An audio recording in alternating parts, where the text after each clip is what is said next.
स्वागत है आपका डेमोक्रेटिक चरखा में। मेरा नाम है फ़हीम खान। इस वक्त हम राजधानी यानी पटना के गर्दनी बाग में मौजूद हैं। पीछे जो कुछ लड़कियां बैठी हुई हैं ये वही हैं जो 6 मई को पीएमसीएच में जिनके ऊपर पुलिस की लाठियां गिरी थी। वजह ये थी कि ये पीएमसीएच में जीएनएम नर्सिंग की छात्र हैं और छात्राएं हैं और इनके ऊपर पुलिस की लाठियां इसलिए गिरी कि अब जो है कि इन्हें वहां से वैशाली भेजा जा रहा था। वैशाली एक सदर अस्पताल है, उस अस्पताल में भेजा जा रहा था और वहां पे इन लोगों की हॉस्टल शिफ्ट करने की बात की जा रही थी, जिसका विरोध पीएमसीएच के जो छात्र छात्राएँ थी उन लोगों ने जब इसका विरोध किया, जिसके बाद पुलिस प्रशासन के द्वारा उनके ऊपर पुलिस की लाठियां गिरी। खैर, इनसे ही जानेंगे कि अभी तक केवल आश्वासन ही मिल रहा है या फिर कुछ आगे की प्रक्रिया भी जो है कि सरकार की तरफ से की जा रही है। खैर, बातचीत करते हैं।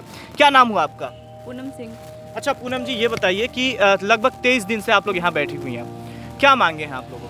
हम लोग बस यही चाहते हैं कि अगर हमारा एडमिशन पीएमसीएच में हुआ है और जिस एग्ज़ाम के थ्रू हम लोग हैं उस एग्ज़ाम के प्रोस्पेक्टर में क्लियरली लिखा हुआ है कि हमारे अगर हॉस्टल हम लोग को चेंज किया जाता है तो इंस्टीट्यूशन के द्वारा या तो काउंसलिंग के टाइम पे या काउंसलिंग के पहले उनको इन्फॉर्मेशन देनी चाहिए। ऐसे मिडिल सेशन में हम लोग को जो राजा पाकर भेज रहे हैं ये गलत है। और राजा पाकर क्यों जाएंगे जब एडमिशन पीएमसीएच में हम लोग किए हैं? तो हम लोग को हॉस्टल तो यहीं पे चाहिए ना। अगर हम लोग पीएमसीएच के कंस्ट्रक्शन के अगेंस्ट में बिल्कुल नहीं है, हम लोग बस इतना चाहते हैं कि आप लोग पटना में ही हॉस्टल दीजिए हमें। अच्छा, कई न्यूज़ चैनलों में ये देखा गया कि 6 मई को जब आप लोगों ने इसका विरोध किया उसके बाद आप लोगों की बैग या फिर जो भी सामान थे हॉस्टल से निकाल करके फेंक दिया गया।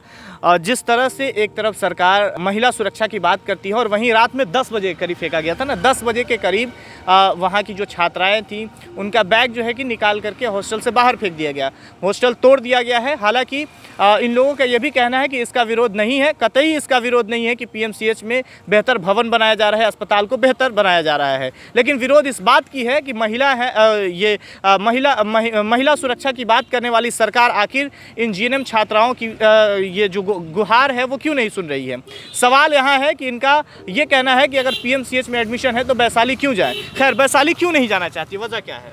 वैशाली में आए एक्चुअली वो सब बहुत रूरल एरिया है, प्लस वहाँ पे किसी तरह की फैसिलिटी नहीं, फैसिलिटी इन द सेंस कि लाइट नहीं है वहाँ पे, पानी नहीं रहता है, प्लस वहाँ पे कोई सिक्योरिटी गार्ड भी नहीं रहता। आए दिन कुछ ना कुछ ऐसी घटनाएं होती रहती है। अभी 20 मई की कहानी है, एक लड़की बीकॉम की स्टूडेंट थी, उसको दिन दहाड़े ऐसी वो कोचिंग पढ़ा के आ रही थी लड़की और उसको दिन दहाड़े ऐसी गोली मार दी गई।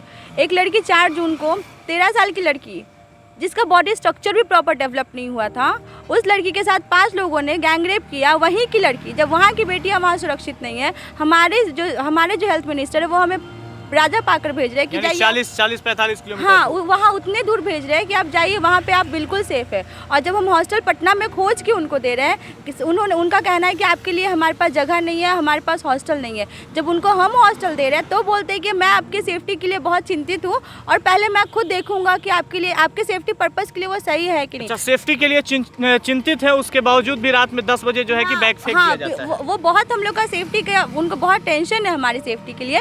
यही रीज़न है कि एक दिन के अल्टीमेटम पे बोलते, जो कि लड़कियां हमारी दूसरे डिस्ट्रिक्ट से आई है, अलग अलग डिस्ट्रिक्ट से, उनको एक दिन के अंदर बोलते हैं हॉस्टल खाली कीजिए और हॉस्टल ना खाली करने पे लड़कियों पे लाठीचार्ज करवाते हैं।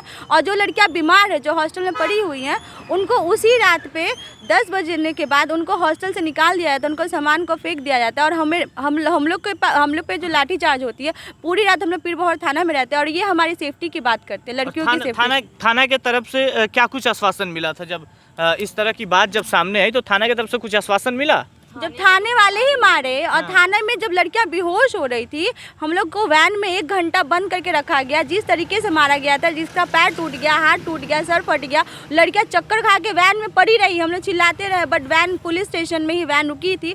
1 घंटे तक वैसे ही हम लोग को छोड़ दिया गया, वैन खोला तक नहीं गया था। जब वैन खुली ना, लड़कियाँ बाहर पड़ी हुई थी, कोई एक पुलिस वाले नहीं हुए कि हम लड़कियों को जाके पीएमसीएच बगल में ही है, चंद कदमों की दूरी पे हम पीएमसीएच में एडमिट करें। जब हम लोग खुद उसको एडमिट करने गए टोटो पे करके, तो पीएमसीएच की प्रशासन क्या कहती है, वहाँ के जो डॉक्टर है उसका ट्रीटमेंट तक नहीं किए वो लोग। ये पीएमसीएच का सुरक्षा है। हम लोग पूरे बिहार के जो लोग हैं वो ट्रीटमेंट करवाने जाते हैं पीएमसीएच में, और पीएमसीएच की जो नर्सेस है, स्टूडेंट है, उनका ट्रीटमेंट खुद पीएमसीएच में नहीं हो रहा है। देखिए, इन छात्राओं की कमी और गलती कह लें यही है कि ये जीएनएम की छात्र हैं और वो भी बिहार के माने जाने पीएमसीएच की। सवाल यहाँ है कि नीतीश कुमार जहाँ महिला सुरक्षा की बात करते हैं, तमाम नेताओं की बात की जाए तो महिला सुरक्षा की बात होती है, लेकिन जब महिलाओं की सुरक्षा असल में होना चाहिए उस वक्त आखिर वो लंबी लंबी दावे और लंबी लंबी बात करने वाले नेता आखिर कहाँ रहते हैं। जब ऑफ कैमरा बातचीत हो रही थी तो पूनम ने बताया कि नेता प्रतिपक्ष तेजस्वी यादव से 2-3 बार मुलाकात करने की कोशिश की गई, लेकिन वो नहीं मिल रहे हैं। हालांकि विपक्ष में रह करके और इस तरह की अगर अभी से जो है कि रुझान है तो फिर सत्ता में आने के बाद क्या होगा। खैर, और भी कुछ छात्राएं हैं, उनसे बातचीत करेंगे और ये जानने की कोशिश करेंगे कि वो कहाँ से हैं, कितनी परेशानियों का सामना करना पड़ रहा है जहाँ महिला सुरक्षा की बात की जाती है और आज महिलाएँ जो है कि जो लड़कियाँ हैं वो लगभग 23 दिन से गर्दनी बाग के इस सड़क पे बैठी हुई हैं। नेताओं का जो आना जाना है वो तो लगा हुआ है, केवल आश्वासन मिल रहा है। आखिर उस आश्वासन का फल कब मिलेगा ये देखना होगा। कहाँ की रहने वाली है और नाम क्या हुआ आपका? नाम प्रेरणा, जीएनएम स्टूडेंट पीएमसी। पहले जब घर वालों से बात होती होगी तो आंख में तो आंसू आ जाता होगा?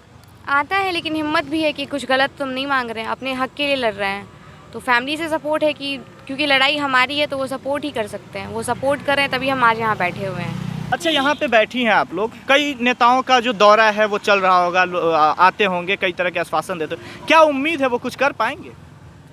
तो जो भी नेता यहाँ आते हैं बस उनका एक काम होता है कि वो एक लेटर लिख करके हमारी ओर से सीएम सर को फॉरवर्ड कर देते हैं।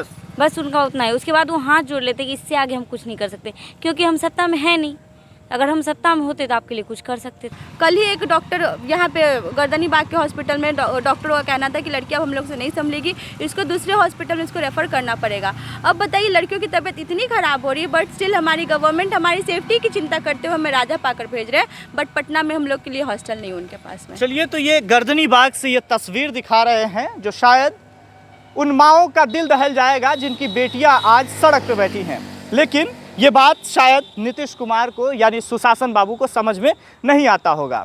माननीय मंगल पांडे जी जिस तरह से ये कहते हैं कि इनकी सुरक्षा को लेकर के चिंतित हूँ। खैर, ये जो छात्राएं हैं ये खुद हॉस्टल दे रही हैं, उस हॉस्टल में ही इन्हें शिफ्ट कर दिया जाए, क्योंकि वैशाली की स्थिति तो पूनम ने बताया ही कि आखिर ये वैशाली क्यों नहीं जाना चाहती हैं।